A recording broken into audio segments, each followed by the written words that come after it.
Bismillahirrahmanirrahim. Assalamualaikum warahmatullahi wabarakatuh.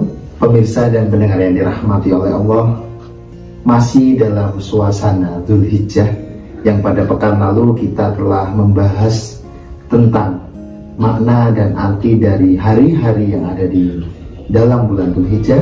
Pada kesempatan kali ini kita akan membahas tentang rahasia keikhlasan dari tauladan Nabiullah Ibrahim alaihissalam yang bisa kita ambil sebagai contoh. Langsung saja kita sapa ibunda kita, Ibunda Dr. Anda Hajar Rukmini Amar dari pimpinan wilayah Aisyah, Jawa Timur. Assalamualaikum Ibu. Waalaikumsalam warahmatullahi wabarakatuh. Sehat Ibu, alhamdulillah. Insya Allah. Baik Ibu, masih dalam suasana Dzulhijjah yang seperti pekan-pekan lalu kita telah membahas tentang makna-makna hari-hari indah dan hari-hari momen spesial yang ada di Dzulhijjah. Pada kesempatan kali ini kita akan sedikit mentauladani Ibu kisah dari Nabiullah Ibrahim alaihissalam yang bisa kami terapkan dan kita gunakan pada kehidupan kita sehari-hari.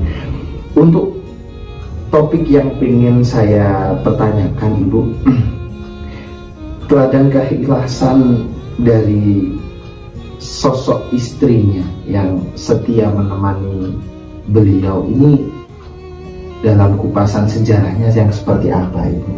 Terima kasih. Saya sapa pemirsa. Assalamualaikum warahmatullahi wabarakatuh.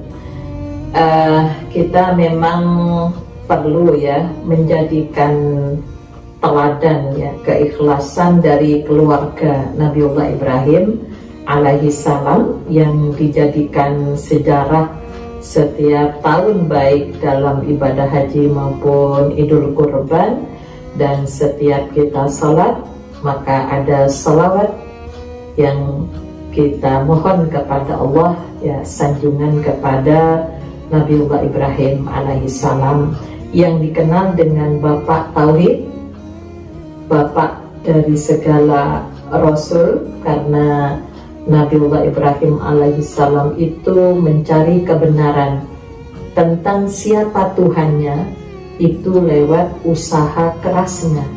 Jadi tidak langsung menerima wahyu, namun lewat berpikir. Kemudian kalau kita lihat sebelum kepada istri ya, bahkan kepada anaknya, itu kita awali dari bagaimana sosok Nabiullah Ibrahim alaihissalam dengan karakteristiknya yang sudah kita bahas pada pertemuan sebelumnya ya, yang hanif, yang menghindar dari segala bentuk kemusyrikan sehingga dikatakan Bapak Tauhid ya. Maka Nabiullah Ibrahim alaihissalam yang awalnya penuh dengan keraguan-raguan, namun untuk mencari kebenaran, dia akhirnya memutuskan bahwa apapun yang datang dari Allah itulah sebuah kebenaran. Kemudian dalam sejarah yang pertama, sebelum kita bicara tentang Siti Hajar ya, yang banyak diceritakan, nampaknya kita juga perlu melihat istri Nabiullah Ibrahim alaihissalam yang bernama Sarah, ibunya Nabi Ishak ya. Bagaimana pengorbanan beliau sebagai istri ketika sang raja itu suka merampas perempuan-perempuan yang dia sukai, maka untuk menyelamatkan keluarga, Nabi Ibrahim ketika ditanya apakah ini istrimu, kemudian Nabi Ibrahim menjawab ini adalah budakku, sehingga Siti Sarah pun berkorban untuk telinganya itu dilobangi sebagai tanda bahwa itu adalah budak ya, sehingga itulah sejarah giwang setelah merdeka kemudian telinganya ditutup ya, jadi itu kembali kepada sejarah gitu ya. Nah kemudian namun raja itu tetap berkeinginan untuk mengambil Sarah itu, walaupun dibilang itu sebagai budak Nabi Ibrahim alaihissalam. Ya karena barangkali tampilannya yang berbeda sebagai anak bangsawan di situ. Nah itulah sebuah pengorbanan ya, sebuah pengorbanan untuk keutuhan keluarga. Di saat ya yang sudah tidak bisa mengelak, maka Allah memberikan pertolongan sehingga ketika si raja itu akan melakukan apa yang menjadi kebutuhan biologisnya, ya ternyata dibuatnya seperti apa ya, epilepsi ya, sehingga Siti Sarah dikembalikan kepada Nabiullah Ibrahim alaihissalam, dan Siti Sarah diselamatkan ya dari nafsu jahatnya si raja tersebut. Nah, sebagai ucapan terima kasihnya, sang raja itu masih ada nilai baiknya karena Nabi Ibrahim bilang tidak punya istri ya, maka diberilah hadiah dari pelayan istana gitu ya. Jadi kalau dayang ya dalam artian itu bukan budak, sebenarnya pelayan istana, sehingga itulah sejarahnya Siti Hajar kemudian diberikan kepada Nabi Ibrahim. Jadi sebelumnya menghadiahkan perempuan itu adalah sebagai sebuah kalau kemarin khutbahnya Rasulullah yang dikatakan perempuan sebagai komoditi, itu termasuk bagian hal-hal yang juga dijadikan hadiah di situ.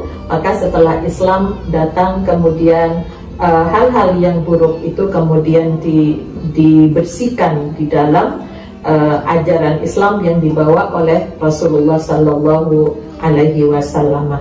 Nah, inilah sebuah pengorbanan. Ternyata Siti Hajar hamil. Dari hamil itu, bagaimanapun seorang istri yang bernama Siti Sarah ya, kenapa kok dengan saya kok tidak punya keturunan, dengan Hajar kok punya keturunan? Sehingga untuk menghilangkan ya namanya kecemburuan ya, perasaan daripada kedua istrinya, maka Allah memerintahkan agar supaya Nabi Ibrahim membawa istri dan anaknya itu ke sebuah lembah ya. Jadi lembah yang di situ tidak ada apa-apanya, dengan bekal yang hanya sekantong air dan sekantong kurma. Kemudian Siti Hajar terus tentunya sebagai perempuan ya bertanya yang dikisahkan sampai panggil-panggil Nabi Ibrahim sampai berapa kali. Setelah Siti Hajar merubah pertanyaannya, apakah Nabi Ibrahim meninggalkan kami itu kaitannya dengan tugas dari Allah ya, baru Nabi Ibrahim itu menoleh. Nah, kenapa dipanggil kok tidak menoleh? Karena itu pasti akan merusak keimanan Nabi Ibrahim dalam rangka melaksanakan tugas dari Allah. Jadi kalau kita lihat bahwa pengorbanan yang ada itu bukan hanya pada istrinya Siti Hajar, tapi sejak dari Siti Sarah sampai Siti Hajar pun keduanya adalah istri yang berkorban, yang juga ikut mendukung ketika Allah memberikan perintah yang begitu berat tentunya.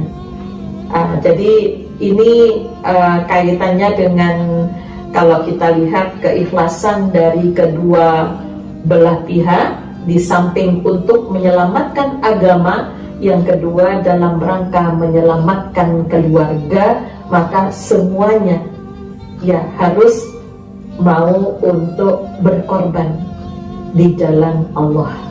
Luar biasa Ibu ya, pengorbanan istri-istri beliau. Ya. Nah, kalau tadi tentang pengorbanan dan keikhlasan sang istri, bagaimana dengan putranya ini yang sempat sampai akan disembelih, yang kemarin kita juga membahas itu? Iya, kaitannya dengan putranya Ismail ya alaihissalam, itu dari kaitannya dengan hamba yang didengar oleh Allah, kaitannya dengan ayat 102 ya, falamma balagha ma'ahu saya qala ya bunayya inni ara fil manam, itu bahwa kaitannya dengan perintah untuk membunuh itu, namun putranya bisa menerima, ya, bisa menerima dengan penuh keikhlasan kalau itu adalah perintah Allah. Nah, untuk itulah kalau ada pertanyaan, ya, kok Nabi Ibrahim bisa ya mendidik istrinya, anaknya, ya, sampai semua rela demi melaksanakan ketundukan kepada Allah Subhanahu wa Ta'ala. Nah, disitulah kuncinya adalah keimanan. Jadi bagaimana sosok Nabiullah Ibrahim alaihissalam itu mengajarkan, mendidik istrinya, itu berkaitan dengan masalah keimanan, sehingga beliau pantas diberi gelar sebagai bapak tauhid, sehingga istilahnya maqam Ibrahim itu sebagai prestasi Nabiullah Ibrahim alaihissalam di dalam menegakkan kembali kalimat la ilaha illallah. Masih dalam benak saya dari pekan lalu itu ketika Ismail menyampaikan, silakan Abah sembelih saya, jika itu menjadi ujian dan gelar kesabaran Abah, kan seperti itu.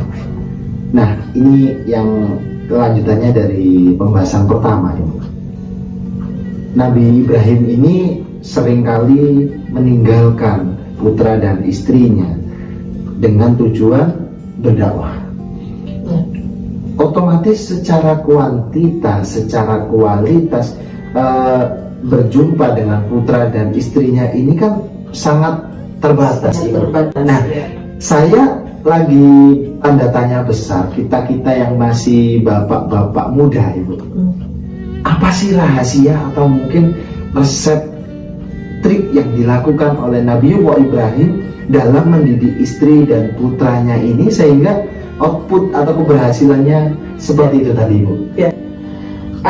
Yang perlu kita pahami ya dari semangat Quran surat Ibrahim, ada di surat Al-Baqarah, surat Asy-Syu'ara, kemudian begitu banyak doa Nabiullah Ibrahim alaihissalam, bahkan di surat Al-Mumtahanah itu pun, ya, jadi dari sisi berserah dirinya, menitipkannya kepada Allah, kemudian didekatkannya dengan masjid itu adalah sebuah ikhtiar, ya, ikhtiar yang dilakukan oleh Nabiullah Ibrahim alaihissalam. Nah, yang perlu kita pahami pada Quran surat As-Saffat ayat 102, ya, berkaitan dengan pesan dari Allah bahwa yang diceritakan, ya, falamma balagha, ya, ketika balik Nabi Ibrahim itu kan datang untuk melaksanakan perintah Allah untuk membunuhnya, kan, untuk membunuh Nabiullah Ibrahim. Nah, ini jadi seorang ayah harusnya ketika anak laki-laki sudah usia balik, ini memang perlu adanya kedekatan dengan anaknya. Jadi sosok ayah itu sangat diperlukan ketika punya anak laki-laki, sehingga Nabiullah Ibrahim alaihissalam itu datangnya tepat waktu di saat balik. Ya, jadi di saat sudah balik artinya sudah bisa membedakan, sudah bisa berpikir, namun jangan diabaikan tentang peran daripada Siti Hajar yang dididik oleh Nabi Ibrahim sebelum punya anak, yaitu dengan penguatan akidahnya, sehingga Siti Hajar itulah yang menjelaskan kepada anaknya. Maka sekarang ini sebenarnya perlu madrasah bagi para ibu, ya, ketika seorang ayah tidak bisa mendidik istrinya sebagaimana Nabiullah Ibrahim alaihissalam karena kesibukan, ya, sekarang seperti ini, maka perlu di sini para perempuan, ya, untuk membekali diri bagaimana dia bisa menanamkan akidah, ya, akidah di dalam beragama. Karena kalau sudah akidahnya kuat sebagaimana Luqmanul Hakim yang dididikan pertama kepada putranya adalah akidah. Kalau akidahnya sudah benar, pasti melaksanakan perintah-perintah yang Allah yang lain itu akan lebih mudah ya. Jadi ini kalau saya melihat, maka surat As-Saffat ayat 102 itu Nabi Ibrahim penuh perhatian di saat usia putranya sudah balik. Nah, ini yang memang harus dekat, harus berkomunikasi antara ayah dengan putranya. Jadi jangan diserahkan kepada ibu ya. Kalau anak laki-laki ya perlu kehadiran seorang ayah. Kalau anak perempuan ya memang didekatkan kepada ibunya. Kenapa? Karena pengalaman bagaimana menjadi laki-laki, apa yang harus dilakukan, ini pelajaran yang bisa dicontoh adalah dari sosok ayah. Begitu pula Nabi Ishak ya, yang tentunya Nabi Ibrahim menguatkan Siti Sarah dari perjuangannya awal yang susah ya. Coba istri seorang anak bangsawan, istrinya dikatakan budak. Ya kalau bukan karena keimanan, bukan karena keikhlasan menjadikan Allah sebagai satu-satunya yang diyakini. Nah, ini tentunya tidak akan terjadi hal yang seperti itu. Ya kalau perempuan sekarang kan tentunya ya akan protes ya, milih mengajukan untuk menggugat cerai ya. Saya kok dikatakan ini. Jadi nampaknya sebuah kesuksesan di dalam menegakkan agama itu dibutuhkan kehadiran dari pasangan suami dan istri dalam kerangka di dalam memahami kebenaran agama. Berarti seperti yang sering kita dengar adalah ibu adalah madrasah bagi putrinya. Madrasah, iya. Karena kehadiran yang paling banyak itu lebih ke ibu ya. Sebelum balik memang pembiasaan itu diharapkan kepada ibu. Makanya ada istilah ya adab makan, adab masuk masjid, adab berpakaian, adab tidur. Menggunakan kata adab itu taktib sesuatu yang harus diulang-ulang. Nah, inilah pembagian tugas ya yang perempuan punya kelebihan di situ. Makanya lagi viral ini Bu di media sosial dari akun apapun ini yang saya sering ngintip juga. Ada sampai ibu itu membuat pesan di media sosial bahwasanya, nak, jangan pernah benci ayahmu. Dia memang terbatas waktu untukmu dan ibumu. Namun percayalah, ayahmu lagi berjuang untuk kemaslahatan kita berdua. Itu simple sih Bu, tapi artinya ya kalau dikembalikan berkiblat atau mungkin melihat dari sosok Ibrahim tadi. Iya, kaitannya dengan ini ya, Nabi Ismail ini. Setelah menikah pun Nabi Ibrahim tetap mendampingi, tetap mengawasi walaupun dari jauh ya. Ternyata ketika istrinya Nabi Ismail yang pertama itu akhlaknya kurang bagus dengan orang tua, jadi kalau hubungan kemanusiaannya itu tidak bagus, maka Nabi Ibrahim sebagai ayah itu menyarankan untuk diganti istrinya. Jadi akhirnya setelah yaitu menikah lagi Nabi Ismail, ternyata ya pilihannya yang sudah tepat kata Nabi Ibrahim. Jadi untuk mengantarkan putra-putrinya menjadi keluarganya itu bisa sakinah, itu peran orang tua itu sangat tinggi untuk tetap melakukan pendampingan. Rasulullah sendiri coba ketika membangunkan sholat malam ketika Fatimah sudah menikah, itu kan bukan Fatimah putrinya yang dibangunkan, tapi kan Sayyidina Ali menantunya. Kenapa? Karena sudah diserahkan anaknya. Jadi pendampingan itu sangat diperlukan ya bagi anak muda. Kan kadang-kadang kalau sudah menikah ya sudah, orang tua nggak usah ikut campur ya. Jadi dalam konteks kaitannya dengan tugas-tugas keagamaan nggak pernah ada yang namanya orang tua itu pensiun untuk melaksanakan kewajiban-kewajibannya itu. Baik Ibu, luar biasa pembahasannya tadi, sangat global. Jika kita simpulkan dari semua pembahasan mulai dari istri Nabi Ibrahim, putranya dan lain sebagainya, yang saya garis bawahi di sini adalah ikhlas ini. Kalau boleh dijabarkan lebih luas itu, apa sih ikhlas itu? Ikhlas itu dari kata khalasah, murni gitu ya.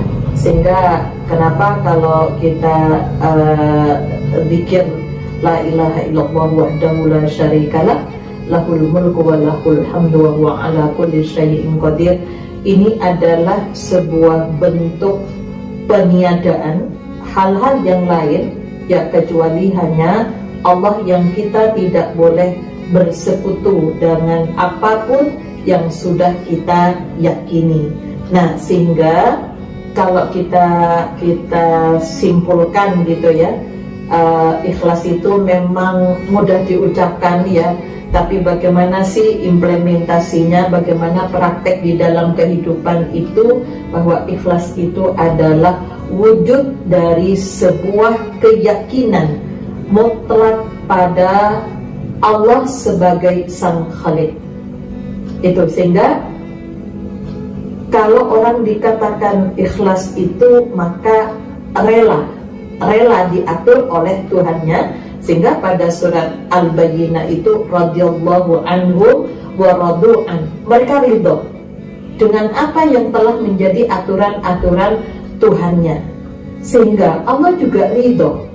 Jadi seperti Siti Hajar, nggak akan dibiarkan kan, ternyata ya di situ kan nggak kelaparan toh, tidak diganggu, tetap aman kan gitu. Siti Sarah juga demikian, dilindungi dari perbuatan jahat sang raja yang akan merusak kehormatan perempuan. Jadi ikhlas itu sebuah kepasrahan secara totalitas, bukan menyerah atau ngalah. Ya, konsepnya. Ya, konsepnya tidak sama. Ikhlas itu ketika kita sanggup melawan sebenarnya, namun memilih patuh dan tunduk. Seperti Nabi Ibrahim, ya Allah, saya kasih ujian yang lain, jangan ini. Bisa toh? Bisa tentunya kan, bilang ya. Siti Hajar juga demikian ya. Kalau saya ditinggal ya saya tak pulang aja ke rumah orang tua saya ya, daripada sendirian gitu kan. Bisa toh melakukan itu. Itu Siti yang lain. Namun tidak dia lakukan ya. Jadi ikhlas itu kekuatan menundukkan diri, bukan lari ya dari kenyataan, bukan karena terpaksa, bukan karena mengkalkulasi hasil akhir ya, itu tidak. Jadi kalau orang yang bekerja, beraktivitas, berjuang di jalan Allah, melaksanakan tugas-tugas sosial kemasyarakatan yang kadang tidak ada bayarannya, kalau kita melihat di sini itu tidak pernah berhitung berkaitan dengan ada dan tidaknya, tapi tetap melakukan yang profesional ya. Jadi kemudian pada penggunaan hasil ya, hasil yang diperoleh itu akan senantiasa khairun nas anfa'uhum linnas ya. Kalau kita lihat dari usaha Siti Hajar, setelah itu ada air, manfaatnya luar biasa sampai sekarang ini ya, sampai sekarang selama ya dunia itu masih ada, maka tentunya air Zam-Zam itu masih cukup untuk diminum oleh orang-orang seantero dunia ini. Itu salah satu hasil dari buah keikhlasan itu ya. Jadi memang tidak ada ikhlas tanpa melalui tahapan-tahapan dalam ujian kehidupan untuk bertemu dengan keyakinan ya, yang diyakini untuk mencari ridho Allah Subhanahu wa Ta'ala ya. Barangkali ini yang dapat kita jadikan pelajaran di dalam kehidupan, supaya tidak hanya terkesan sebagai ritual setiap tahun diperingati, namun kok tidak ada satupun ya. Artinya kalau kita melihat Siti Hajar tidak menggugat, kemudian Siti Sarah juga tidak menggugat. Kenapa kok semuanya menjadikan istilahnya cobaan itu sebagai sesuatu yang menyenangkan dia itu? Karena kuncinya adalah satu, tanamkan tauhid yang benar, keimanan yang benar kepada Allah Subhanahu wa Ta'ala. Luar biasa Ibu, biarlah Allah penentunya. Demikian tadi pemirsa pembahasan kita tentang beberapa pembahasan yang sebagai tauladan dari kisah Nabi Ibrahim alaihissalam serta keluarga. Bila mana ada kurang dan lebihnya, kami mohon maaf yang sebesar-besarnya. Kami pamit undur diri. Wassalamualaikum warahmatullahi wabarakatuh.